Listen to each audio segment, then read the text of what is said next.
Let's start from the point of what happened in Kingfisher Airlines. Yeah. Okay. When did you decide that you want to start a Kingfisher Airline? The 2002, 2003.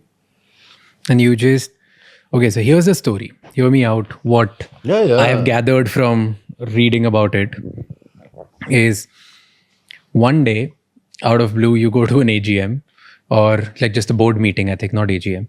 It was a board meeting where you announced that on my son's birthday, we are going to launch Kingfisher Airlines. Your CFO was not happy about it, but you still pursued and you want to do it. This is what is reported. What was the reality? Tell me the truth. The truth is, the Damania brothers from Bombay,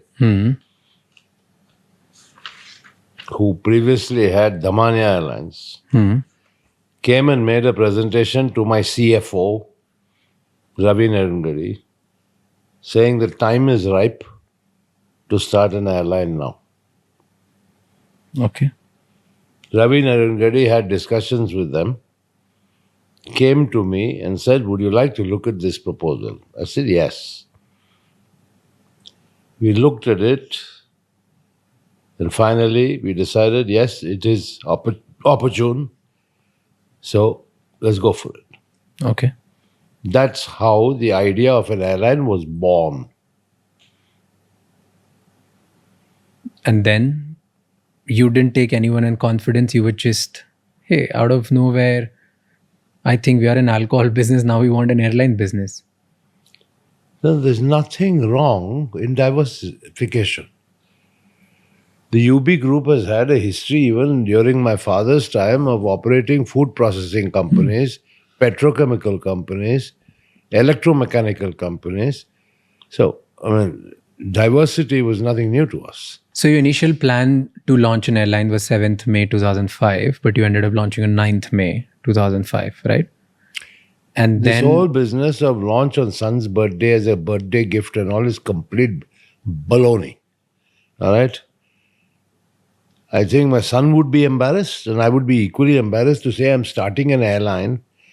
All right? as an 18th birthday gift. Complete nonsense. All right? But okay. Once again, media narratives are best ignored.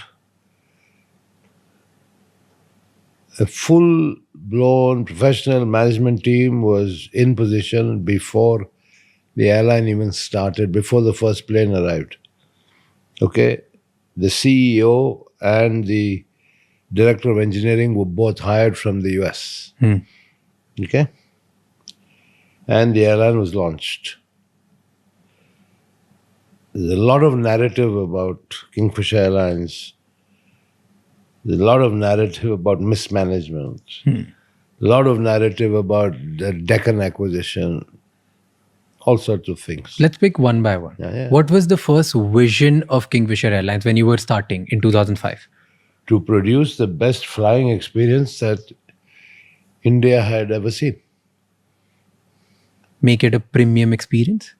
Totally a premium experience, number one, in terms of passenger comfort, safety. Number two, to connect places in India that had never ever been connected before. And that it was a really serious part of the growing infrastructural needs of the country.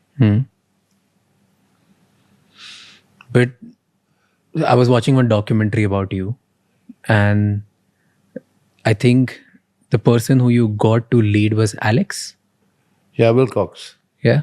So Alex said that you convinced him that you want to build a low-cost carrier, but it was not like that. And in your own words, if you're giving a vision that I want to build a premium experience, why did you get a CEO or like a president, I don't know what was his position, but somebody to lead by telling him that you want to build a low-cost carrier? That is your own misinformation. He said it somewhere. I'm just quoting him. Fair enough. I haven't seen it, but I'll respond.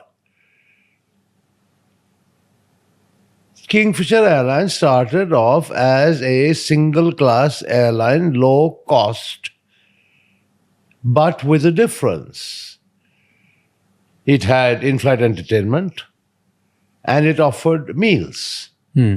Everything else that's applicable to a low-cost airline was applied to Kingfisher as well. Commonality of fleet, commonality of training, the whole lot. I mean, there's a whole set of rules. What is a low-cost carrier? What is a full-service carrier? Right? And that even descends down to intricacies such as the type of reservation system, flight planning system you use, and all the rest of it.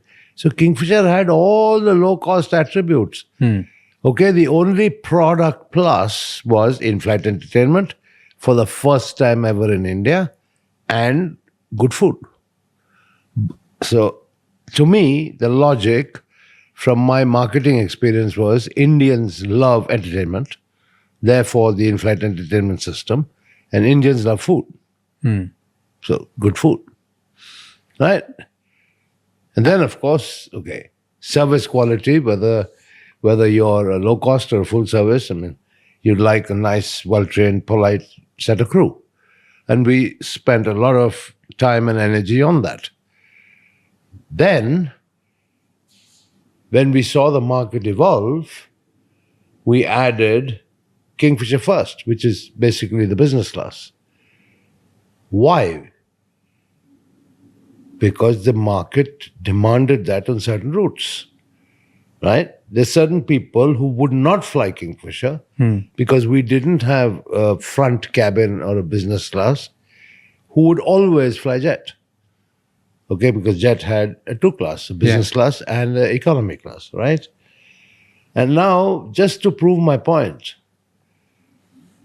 Indigo is often referred to as the most successful low-cost carrier in the world, and certainly the largest low-cost carrier in India. What's Indigo doing now? Installing a business class, right? Yeah? So it's not such a dumb idea. Right? So it worked in your favor initially. Yes. So, by 2008, you were the biggest airline in the country, And having a 27% market share. Yes. Right? What went wrong? If things were right, your marketing was working, you had everything right. In fact, before even you answer that, I want to go to, which is often talked about, is your training of cabin crew. What was the idea behind that? You selected certain people based on how they look or how they're going to be presented. Yeah, but I mean, at the end of the day, you have very good-looking ladies who sadly can't speak very well. Now, what is one of the key attributes of a cabin crew? Communication. I mean, you may look good, but if you can't communicate with the passenger, that doesn't serve the purpose.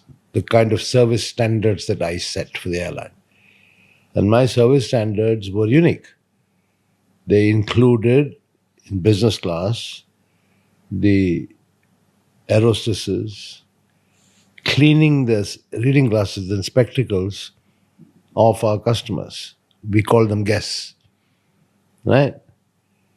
So there were little things that made a vast difference in the customer experience. Tell me three more things. This is one. Okay. Secondly, the food was second to none, right? I mean, the quality of the seats themselves, the recline and all the rest of it, what they call the seat pitch, it was second to none. So there were so many little attributes. We called customers not passengers, but guests. Many airlines have copied us since. But there were the little things that made a difference. I was very focused on the service delivery excellence of Kingfisher. You can go further. Because you don't know this, you can't ask me the question. Yeah. So let me tell you. Yeah. In the first 1 year, the airport manager at every single airport in India had to send me on my personal mobile and SMS with the flight number, the scheduled time of departure, and the actual departure time. So every night before I went to bed, which was rather late, I used to look at my phone, every single flight of Kingfisher of that day. I used to monitor personally the on-time performance. You were so detailed focused. You were so Because the service industry and the airline industry requires focus, requires detailed focus. so agreed. Then it worked in your favor till 2008. What happened then? Simple. You've ever heard of Lehman Brothers? Yeah. You ever heard of the global financial crisis? Right? Did it not impact India? Of course it did. The whole aviation sector was Forget aviation. Every sector. every sector was, yeah. You The saw money what stopped, did it got dry. to the value of the Indian rupee. So I went to Shri Pranab Mukherjee, then Finance Minister of India. Having grown up in Calcutta, I speak fairly decent Bengali. And I said, Pranab da, আমার problem আছে Kingfisher Airlines কে downsize করতে হবে, which means I have to downsize this airline. I have to cut the number of aircraft. I have to lay off employees, right? Because I can't afford to operate under these depressed economic circumstances. He said, no. At this time, connectivity is important. Yeah. The jobs and employment are important, particularly because, typically in an airline, they're not blue collar workers. Huh? They're not like workmen. Yeah. The boys and girls who work in an airline can't be classified as blue collar. And he said, I don't want them to lose their jobs. So you continue, banks will support you. That is how it all started. I was told not to downsize Kingfisher at that time. And yes, the banks did support. All right. Now, What happened then? well, you tell me the narrative. I'll tell you the truth. You tell me the narrative. Then there was a consortium formed of 17 banks, and the loan was given to you via SBI, right? Was that the first or IDBI was first? See, this is where people are not aware. I acquired Air Deccan, which everybody says was a big mistake. Yeah. Right? In $137 million or something like that. Everybody says you overpaid for it. In the world of business, there's something known as consolidation, industry consolidation.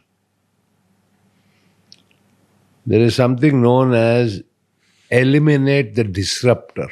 Okay. Air Deccan was famous for advertising and promoting 1 rupee tickets. Yeah.